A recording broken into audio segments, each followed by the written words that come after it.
Olá, muito boa tarde. Você vai ver em instantes no TVE Esportes. Técnico do time Brasil, Arataka, fala de atletismo olímpico, paralímpico e a formação da base. E mais, os destaques esportivos da semana, a agenda da semana também. TVE Esportes está no ar.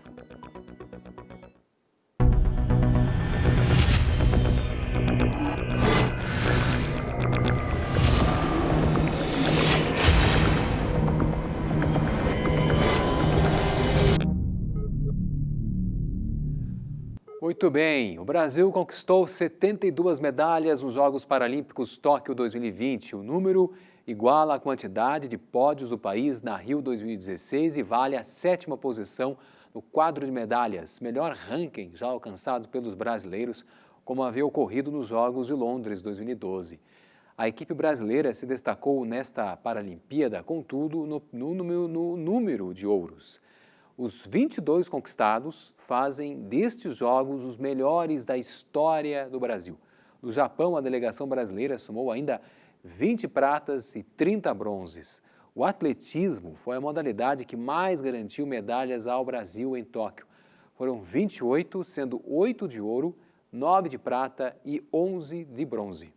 Com destaque para a última medalha no último dia de disputa, o gaúcho Alex Douglas Pires da Silva foi prata na maratona da classe T46 e recorde sul-americano com tempo de 2 horas e 27 minutos, atrás apenas do chinês Xiaoan Li, 1 minuto e 10 segundos mais rápido. A prova para atletas com deficiência nos membros superiores foi disputada sob chuva, o que elevou o desafio de percorrer os 42 quilômetros. Alex jogou futsal até 2007 e corre exclusivamente maratonas desde 2016. Com destaque negativo, a controversa contestação pela China do melhor arremesso de peso do atleta Thiago Paulino, que traria a 21ª medalha de ouro para o Brasil e quebraria o recorde paralímpico da modalidade F57. Bom, pessoal, tô ainda tentando entender o que aconteceu, né? Tô digerindo tudo isso. Não tá sendo fácil. A gente fez um ciclo longo, um ciclo praticamente perfeito, ganhando todas as competições, quebrando recordes mundiais. A gente chegou nessa Paralimpíada muito confiante, a gente sabia que a gente poderia alcançar o ouro, e a gente alcançou o ouro, né? Perder da forma que foi, tá sendo muito doloroso para mim. Claro que não é desmerecendo a medalha de bronze, mas se os meus adversários tivessem arremessado mais que eu, e eu tivesse feito o meu melhor e mesmo assim ter pegado a medalha de bronze, eu estaria muito feliz, eu estaria comemorando muito. Mas na verdade eu fiz o arremesso pro ouro, né? E o ouro foi retirado de mim. Não dentro da competição, mas fora dela. Vou tentar resumir um pouco o que aconteceu. Quando eu fiz meus 3 primeiros arremessos, os chineses contestaram, alegando que eu estava levantando do banco, né? Fazendo um arremesso ilegal. O delegado da prova e os árbitros analisaram os vídeos e viram que eu estava fazendo o arremesso corretamente.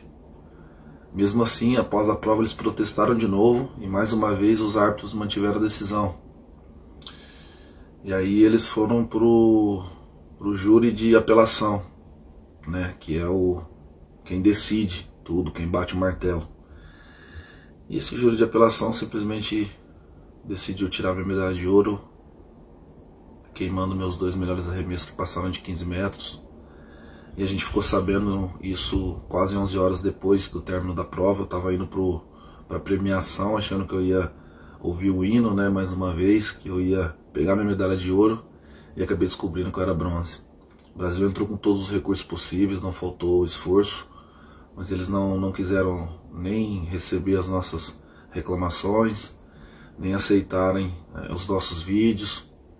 E eu tenho muita consciência que algo aconteceu.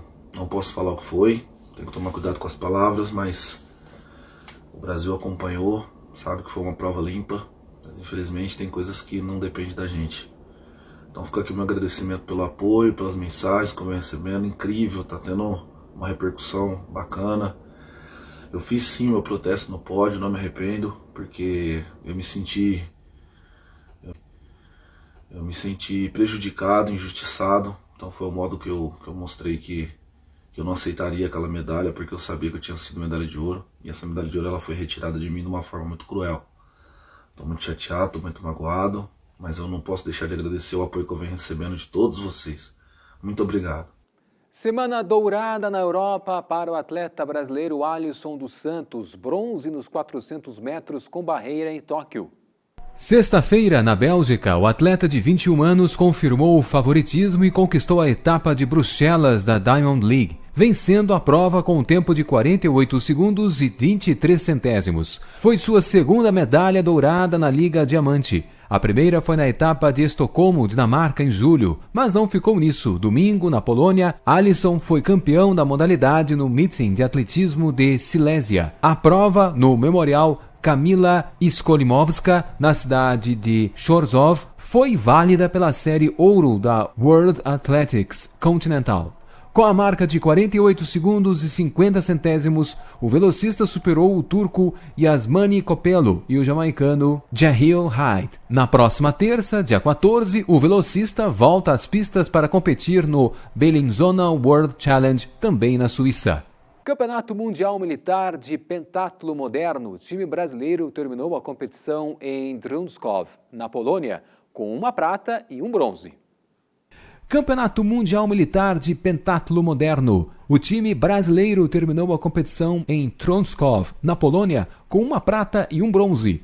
O segundo lugar foi conquistado na competição por equipes mistas. Com boas pontuações na esgrima, natação e hipismo, Isabela Abreu e Danilo Fagundes chegaram na última prova, a Laser Run, com chances de pódio. E deu certo. Acertando mais que as demais equipes, a dupla somou 1.421 pontos totais, ficando com a prata. Já na disputa por equipes masculinas, Matheus Nobre, Danilo Fagundes e Felipe Nascimento ficaram em terceiro lugar com 4.177 pontos, 122 atrás da campeã Hungria e 29 menos que os donos da casa em segundo lugar.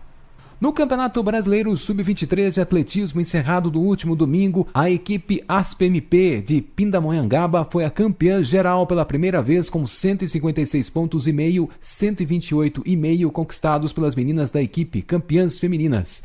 O segundo lugar na classificação geral ficou com o CT Maranhão, que fez 140 pontos, e o terceiro com o SESI São Paulo, 115. Asa Sorriso, do Mato Grosso, e FECAM, do Paraná, foram segundo e terceiro colocados no feminino. No masculino, vitória do CT Maranhão, com 101 pontos, seguido dos paulistas SESI e Memorial SP. E até o final da tarde deste sábado, a Sojipa está promovendo o Campeonato Estadual Caixa de Atletismo Sub-16. Sojipa, categorias de base, atletismo militar, olímpico e paralímpico. Tudo isso é assunto para o desportista que mais entende da modalidade, técnico da Sojipa e da Seleção Brasileira de Atletismo, José Haroldo Loureiro, o Arataca. Boa tarde, Arataca, seja bem-vindo, obrigado pela gentileza. Primeiramente, conta um pouquinho mais sobre esse evento que está sendo promovido aí, Campeonato Estadual Caixa de Atletismo Sub-16. O que é? Comenta um pouquinho sobre a dinâmica desse evento, Arataca. Boa tarde. Boa tarde, amigos da TVE. É um prazer falar com vocês. Na verdade, está sendo realizado aqui na Sojipa um campeonato que reúne os melhores atletas do Rio Grande do Sul. São mais de 29 cidades aqui representadas para eleger a nova geração do atletismo gaúcho, né? É uma atividade extremamente legal. O dia inteiro vamos completar agora à tarde a competição que vai eleger os melhores atletas para ir disputar o Campeonato Brasileiro. Vai ser realizado no Paraná no mês de outubro, no início do mês de outubro. É uma competição onde tem a oportunidade de surgir novos atletas, novos talentos, né? Então essa faixa etária é bem uma faixa etária onde se nascem os atletas, né? Tá muito legal, a competitividade está extremamente boa, está equilibrada a competição e parecendo realmente alguns talentos muito bons. Uma menina de Campo Bom, um menino aqui de Canoas, né? Muito bons realmente para serem aproveitados futuramente. Muito bem, é justamente isso, é a base do atletismo, de atletas para o Brasil, para o Rio Grande do Sul. E justamente isso, essa semana tu esteve reunido com o secretário estadual do Esportes, falando sobre os Jogos Estudantis Brasileiros. Tem novidade? O que dá para falar sobre essa reunião, sobre esse encontro Arataca que você teve durante essa semana? Bom, na verdade, a gente foi recebido pelo nosso secretário de Esportes do Governo do Estado do Rio Grande do Sul, nosso amigo Darley, nosso grande goleiro Darley, nosso deputado. Ele nos recebeu para falar sobre a participação do Rio Grande do Sul nos Jogos Estudantis Brasileiros.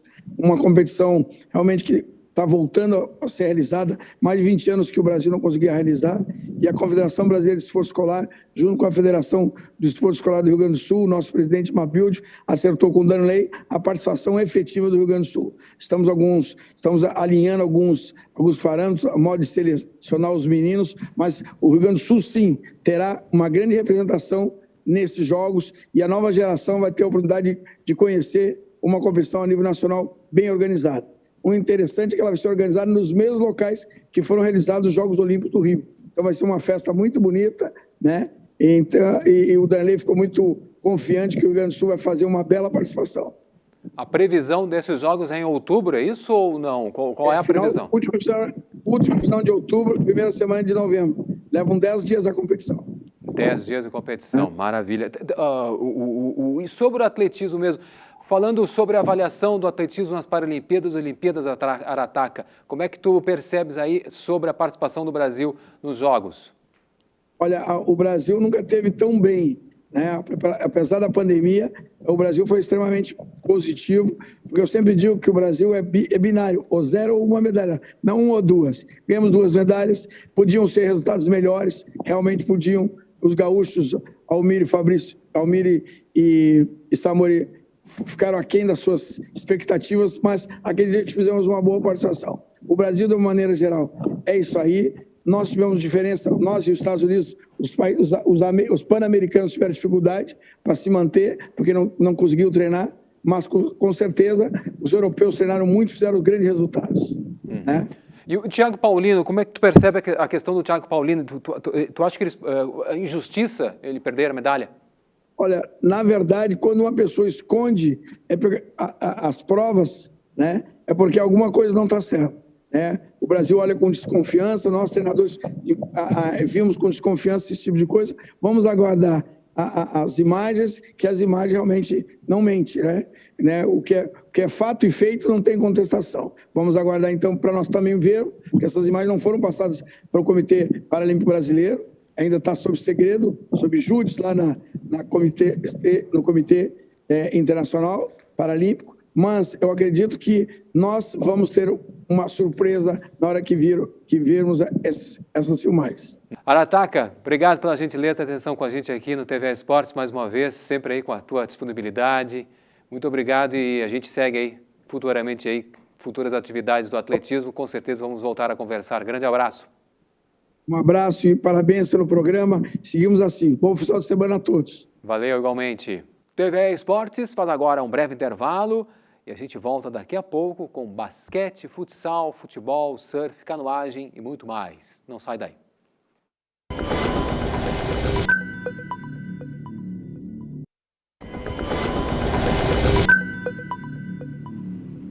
Estamos de volta com o TV Esportes e agora a gente fala de surf. Uma única final vai decidir em um dia qualquer, entre a tarde de hoje e a próxima sexta-feira, dia 17, o campeão do Circuito Mundial de Surf 2021. Mais detalhes na agenda esportiva.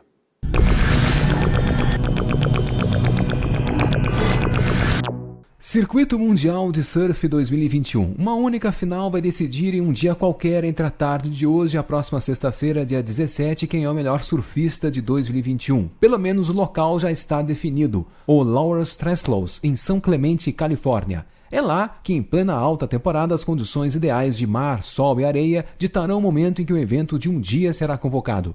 As regras e os competidores também estão definidos. 3 brasileiros e uma brasileira estão entre os 10 homens e mulheres que mais pontuaram nas competições oficiais deste ano. Gabriel Medina e a havaiana Clarissa Moore, dos Estados Unidos, já estão na final de 4 baterias. Nas semifinais, Ítalo Ferreira e a gaúcha Tatiana Weston Webb disputam a outra vaga com o melhor entre os 3 surfistas remanescentes. Terceiro melhor classificado, o brasileiro Felipe Toledo tem uma vantagem. Ele aguarda na segunda bateria o vencedor da primeira entre o estadunidense Conor Coffin e o australiano Morgan Slieptisch. Na final, o primeiro a vencer 2 das 3 provas será o campeão mundial de surf 2021. Canoagem Slalom. Os brasileiros Pepe Gonçalves e Ana Sátila disputam até este domingo a etapa francesa da Copa do Mundo da modalidade.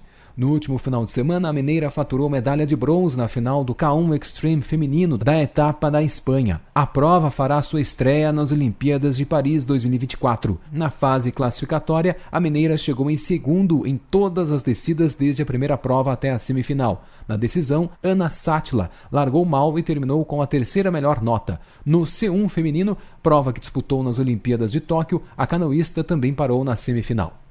A bola vai subir para a classificatória B dos Campeonatos Brasileiros Interclubes de Fase, uma parceria entre a Confederação Brasileira de Basquete e o Comitê Brasileiro de Clubes. Depois dos primeiros duelos pela classificatória A, encerrada ontem na sede do União Corinthians, em Santa Cruz do Sul, o Cerrado Basquete de Brasília recebe outros 11 times sub-19 que buscarão as 2 últimas vagas para a fase final da competição a partir da próxima terça-feira até o dia 20 de outubro.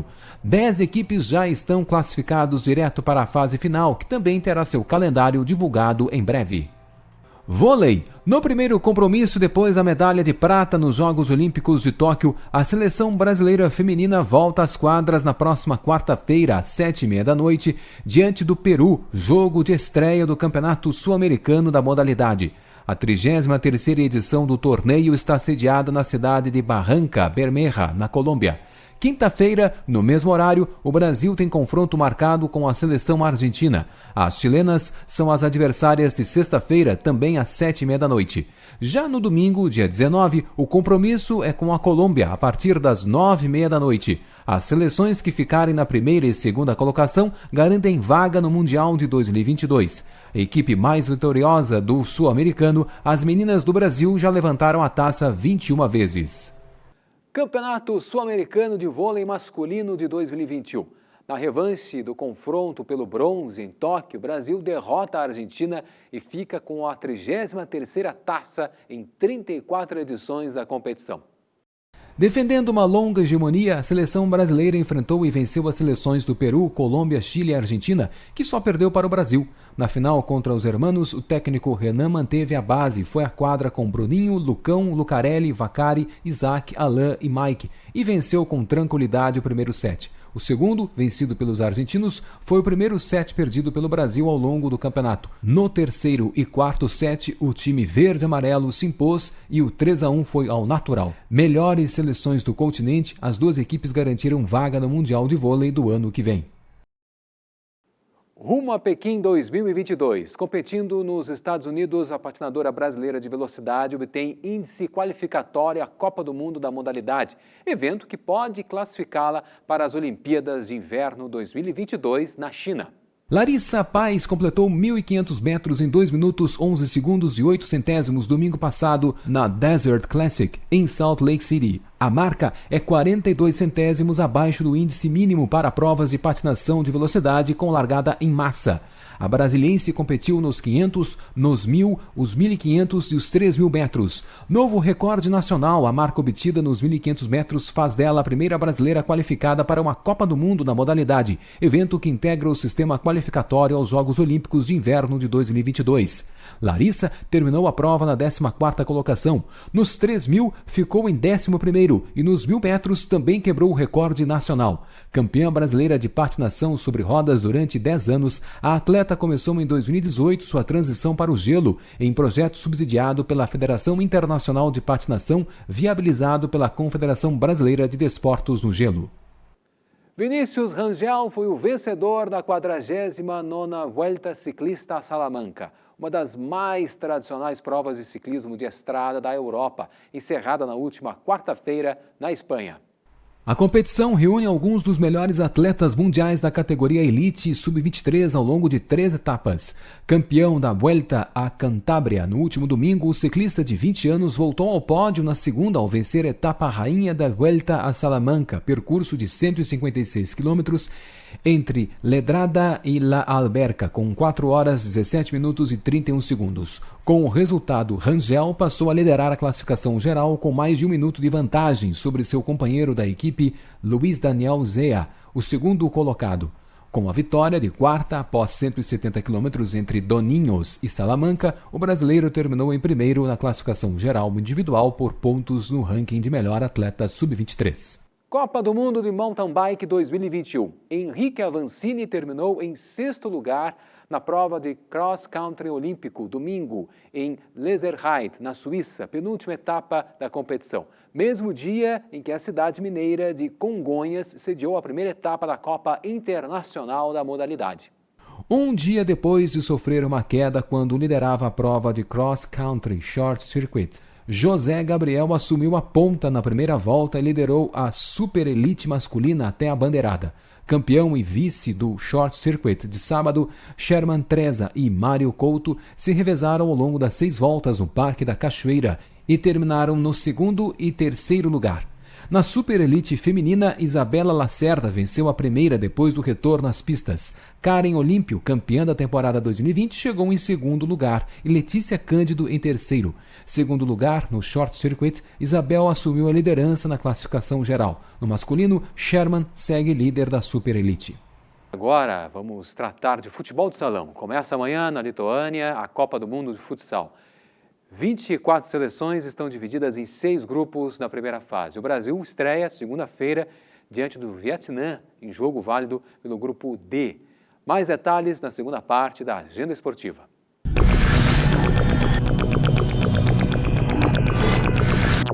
A seleção brasileira encerrou sua preparação para a Copa do Mundo na última quarta-feira ao empatar em 1-1 com a Sérvia em amistoso na cidade de Świecie, na Polônia.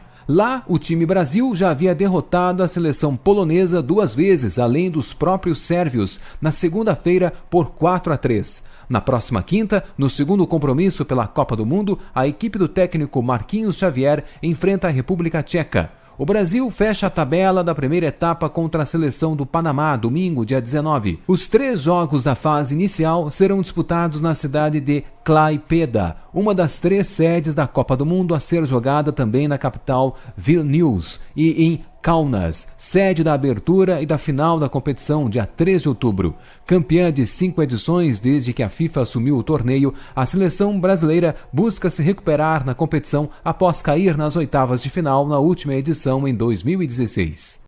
Logo mais às 5 da tarde, Juventude e Cuiabá têm um encontro marcado em Caxias do Sul, válido pela 20ª rodada do Campeonato Brasileiro. Em 13º lugar, com 23 pontos, a equipe da Serra vem de um empate terça-feira em São Paulo contra o Corinthians em 1-1. Com a mesma pontuação, o Internacional volta a campo na segunda-feira, 8 da noite, para encarar o Sport em Recife. A última apresentação colorada foi no empate em 0-0 com o Atlético Goianiense em 29 de agosto. O time descansou na última rodada por ter cedido 3 atletas para a disputa das eliminatórias da Copa do Mundo. Mesmo caso do Atlético Mineiro, que adiou o confronto com o Grêmio no último fim de semana. Vice-lanterna após derrota para o Corinthians, dia 28 de agosto, o tricolor volta suas atenções para o Ceará, que enfrenta neste domingo, 11 da manhã, na Arena. O time precisa da vitória para encaminhar sua saída da zona do rebaixamento. A fuga do Z4 também é a maior preocupação do Brasil de Pelotas, vice-lanterna da Série B do Brasileirão, que folga na próxima rodada. Na última terça-feira, o Chavante empatou em 1-1 com o Confiança, último colocado na tabela.